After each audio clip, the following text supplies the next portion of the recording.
Operation সিন্দুরের জবাবে ভারতের বিভিন্ন সামরিক স্থাপনা লক্ষ্য করে অপারেশন বুনিয়ান উন মারসুস শুরু করেছে পাকিস্তান। এতে বেশ কয়েকটি ভারতীয় বিমান ঘাঁটি, ক্ষেপণাস্ত্র প্রতিরোধ ব্যবস্থা ও সীমান্ত চৌকি ধ্বংসের দাবি করেছে পাকিস্তানি বাহিনী। উধমপুর, ভুজ, পাঠানকোট ও ভাটিন্ডা সহ বেশ কিছু বিমান ঘাঁটিতে পাকিস্তানের হামলায় যন্ত্রপাতির ক্ষয়ক্ষতি ও হতাহতের ঘটনা ঘটেছে বলে স্বীকার করেছে ভারত। পাকিস্তানের পারমাণবিক অস্ত্র সংক্রান্ত সংস্থা ন্যাশনাল কমান্ড অথরিটির বৈঠক ডেকেছেন দেশটির প্রধানমন্ত্রী শেহবাজ শরীফ।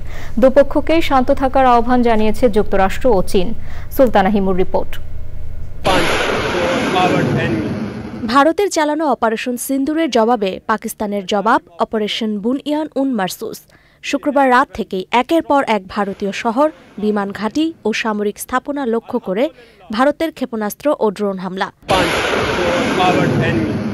সেসব ভিডিও ছড়িয়ে পড়েছে সোশ্যাল মিডিয়াতে।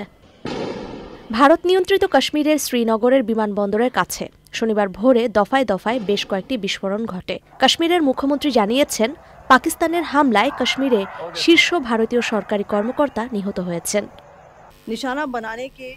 চলমান পরিস্থিতি নিয়ে সংবাদ সম্মেলনে ভারতীয় কর্মকর্তা কর্নেল সোফিয়া কুরেশি জানান, উধমপুর, ভুজ, পাঠানকোট ও ভাটিন্ডা সহ বেশ কিছু বিমান ঘাঁটিতে পাকিস্তানি হামলায় যন্ত্রপাতি ধ্বংস হয়েছে, হতাহতের ঘটনাও ঘটেছে। তবে বেশিরভাগ হামলাই প্রতিহত করা হয়েছে বলে সংবাদ সম্মেলনে দাবি করা হয়। ভারতের অভিযোগ, সীমান্তের কাছে সেনা সমাগম ঘটাচ্ছে পাকিস্তান। তবে ক্ষেপণাস্ত্র প্রতিরোধ ব্যবস্থা ধ্বংসের দাবিকে ভুয়া বলেছে ভারতীয় বাহিনী।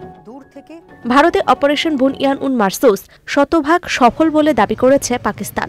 তবে ভারতীয় হামলায় নূর খান, রাফিকি ও মুরিদ বিমান ঘাঁটিতে ক্ষয়ক্ষতির কথা স্বীকার করেছে পাকিস্তানি বাহিনী। Sultana Himu, channel I. Bundle থাকলে প্রতি সেনমানিতে টাকা বাঁচবে। বিকাশ সেনমানি বান্ডেল কিনে জিতুন প্রতি লেনদেনে।